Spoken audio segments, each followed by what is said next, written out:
Assalamu alaikum. Hara mi hiwri kam fop la landis ko jawontre parti mo ala tawhara ko jawontre parti mo be sibude fodi ay mag no ɓiɗɗo gorko no e nder ɓiɗɗo gorko est ce qu'on famille na yaltugol to wola e ɗi télévision ji woni ɓiɗɗo gorko on fop moɗon yiide porte parole CNRD on kon guerde olla kañum moƴƴina kaseji jonna fédération ji IFDG ɗi fof à partir d'andi ɗo waɗi ɗum signe maɓɓe o IFDG wota ɓe waɗa ɗon serade hande kadi o lugol kamɓe ko kamɓe tum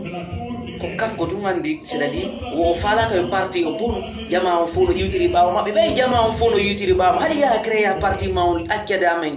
ɓuttinanamen dog on no hollugol kañum no famini hoore mum kañum ino gayna holla hoore mum kañum o officier holla hoore mum kañum o ɓiɗɗo gorko so tawi ka ɓiɗɗo gorko ɗa hooli hoorema ka ɓiɗɗo gorko créi parti ma o yimɓe yawɓe feema o ko ɓe woni yimɓe maɓe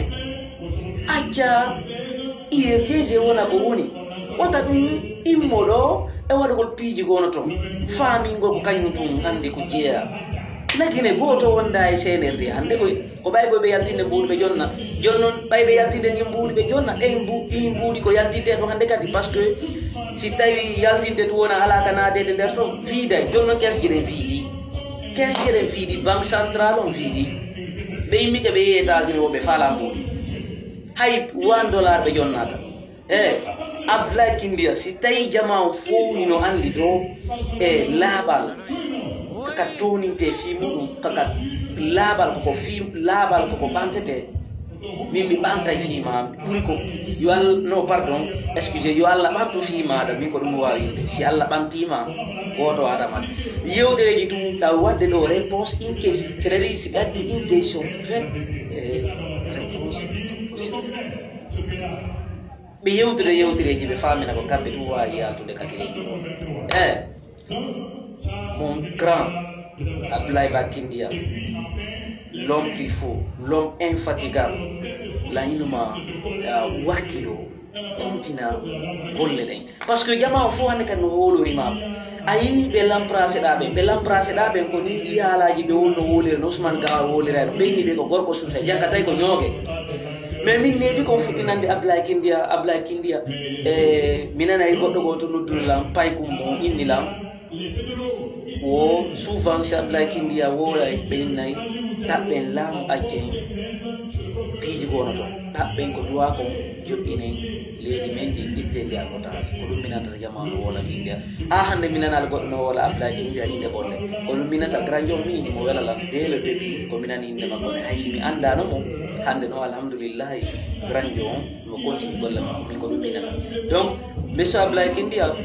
wiye kadi ɗo mo jokkodir ɗo goɗɗo ko kadi Ibra Bama ko ɗon mayi Kadija Ba e Buboy donc franchement ɓe ƴetti golle maɓɓe ɗe ɓe wakkili ɗon min ko ɗon mi haalata wata ɓe jaabu goɗɗo tonina ɓe wata ɓe jaabu goɗɗo tonina parti si tawi on tigui ko officier yo créé parti yalda si tawi ko officier ko minata hoolorde ngala gisel ko windi ɗon ko y a pas plan B y a pas plan C ko plan A a un seul plan candidat. Hier, c'est Loudalen Diallo. Aujourd'hui, c'est Loudalen candidat. Demain, c'est Loudalen candidat. Inch'Allah, il y a si fama wono babaji kakara hiɗo woodi hiɗo dari si mi yiɗi hanno no mene ko sifamo min fala wonde si mi moni ke mi yiɗi kakaraji sifamo no yewta tasade no welam mi yafiɗi kero Abdoulaye Kindia dare so yalti o waɗi discours jama feere ala ɓe ƴetti to par ce que fof no andi kombona Abdoulaye Kindia Mamadou Alpha Bari e nderi fof no andi komboni mo so yalti waɗi discours fof ƴette la même chose fédéral ɓe yero kadi